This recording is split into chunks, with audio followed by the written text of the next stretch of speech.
I want to ask the president of this country, can we immediately stop to give illegal foreigners any medical help? They should be banned from all our hospitals. They must go to the countries who has a good relationship with America. And I want to say to the Americans, they can say what? In 2000, when people were dying, George Bush gave money and he assisted. Some of us, we don't forget the persons. We have gratitude. I want to say, not everybody hates America. We don't hate America. Ladies and gentlemen, let's talk about Gayton McKenzie. Now, if there's one thing you can count on when this man takes the mic, it's that he's going to shake the room. And that's exactly what happened during his speech at the National Assembly plenary. Whether you love him, hate him, or don't know what to make of him, one thing's for sure, he does not hold back.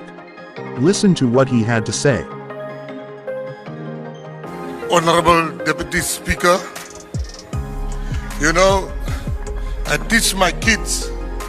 I said to my kids always, most people don't live with reality.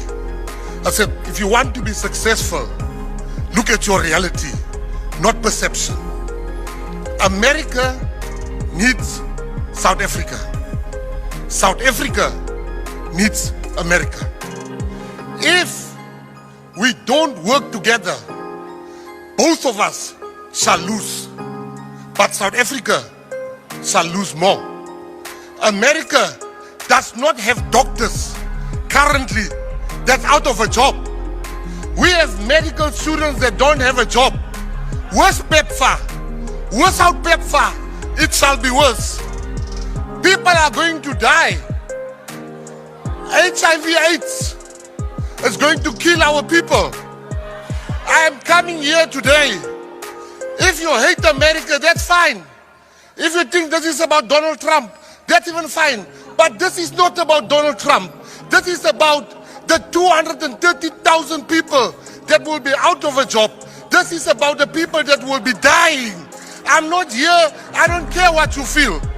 So to South Africans, come here with a plan. Don't hi me here. You have medical aid. You have free medical aid. You have free state medical aid. You come here. Hi. I'm talking for the people with no medical aid. All the people in this tent have medical aid.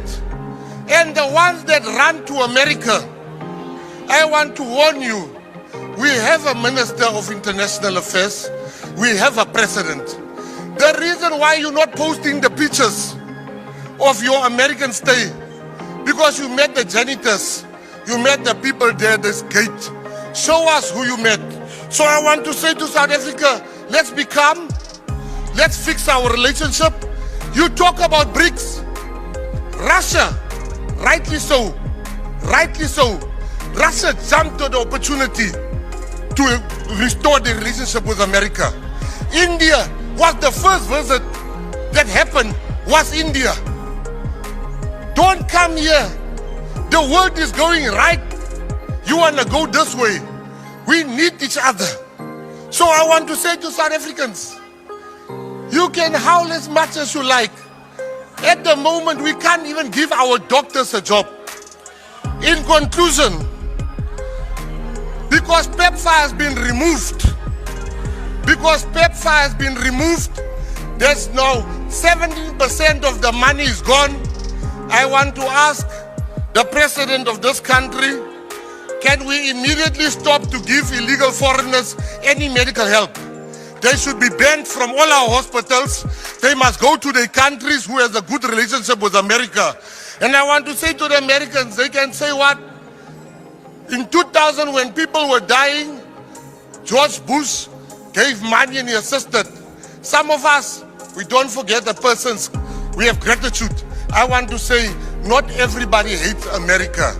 We don't hate America. And not everybody here is saying America should go to hell. Some of us are saying, stop listening to racists giving you wrong information, but let's get together, let us talk, let President Ramaphosa sit with President Trump in a room and they worked out the deal. Illegal foreigners must be banned from all our hospitals starting from today. Salute. McKenzie's speech was like a verbal earthquake. shaking up the political establishment in ways we don't often see. He came in with fire, passion, and that signature no-nonsense attitude. And let's be honest, that's exactly what South African politics needs more of. Leaders who are willing to speak their minds, say it like it is, and call out the nonsense where they see it. But before we dive into what he actually said, let's talk about why this speech even mattered. The National Assembly is no stranger to political drama. If anything, it's more like a never-ending soap opera where the plot twists are sometimes too wild to believe. But McKenzie, he didn't come to entertain, he came to set the record straight. So, what did he say? Well, buckle up, because we're about to break it all down. First off, McKenzie addressed the economic state of South Africa with the kind of brutal honesty that makes politicians squirm in their seats. He didn't sugarcoat it, he called out corruption, inefficiency, and the lack of real, tangible progress in addressing the needs of everyday South Africans. And let's be real here, he had a point. You don't have to be a political analyst to see that things are not where they should be. But what really set his speech apart was his unapologetic stance on South Africa's governance.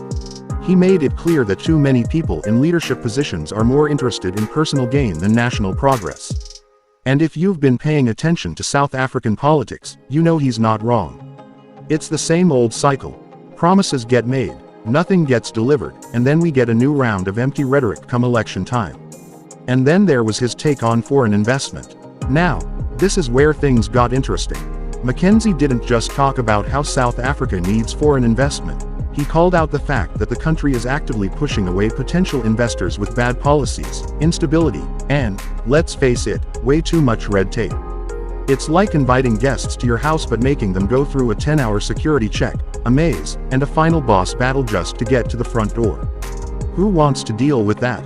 And speaking of investors, McKenzie wasn't shy about criticizing the government's handling of business in South Africa. He pointed out that businesses, both local and international, are struggling under the weight of unnecessary bureaucracy. And again, he's not wrong. It's no secret that South Africa's economy could be thriving if only we made it easier for businesses to operate. Then came one of the most talked about moments of his speech, his comments on crime. And let me tell you, this part hit home for a lot of people. McKenzie laid it out plain and simple. Crime is out of control, and the government is not doing enough to stop it. He didn't dance around the issue, he went straight for the jugular. And considering how crime affects everyday South Africans, it was refreshing to hear a politician actually address it with the urgency it deserves. But here's the part that really got people talking, McKenzie's challenge to his fellow politicians. He essentially said, "Enough talk, let's see some action." And that, my friends, is what South Africans are desperate to hear. Because at the end of the day, words are cheap.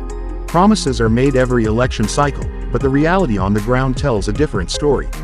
People are tired of hearing speeches filled with fancy words and no real action.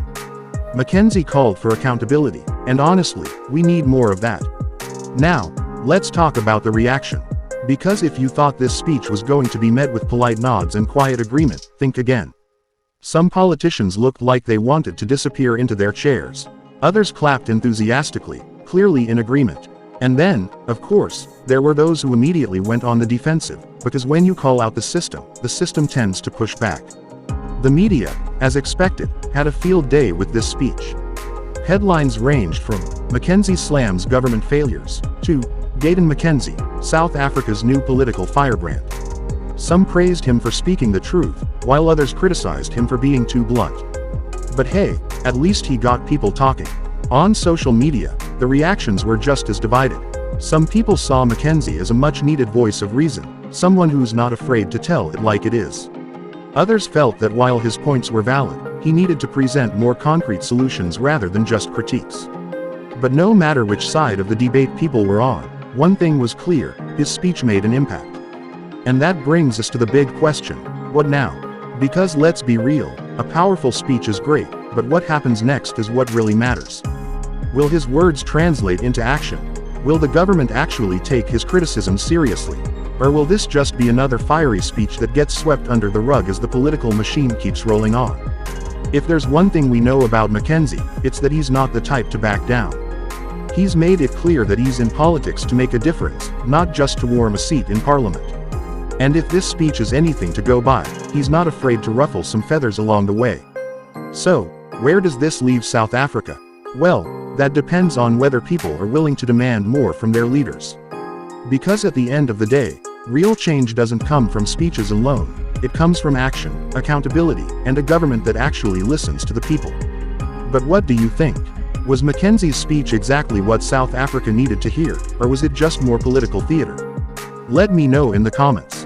And if you enjoyed this breakdown, don't forget to like, share, and subscribe for more real talk on South African politics. Until next time, stay informed, stay engaged, and let's keep the conversation going.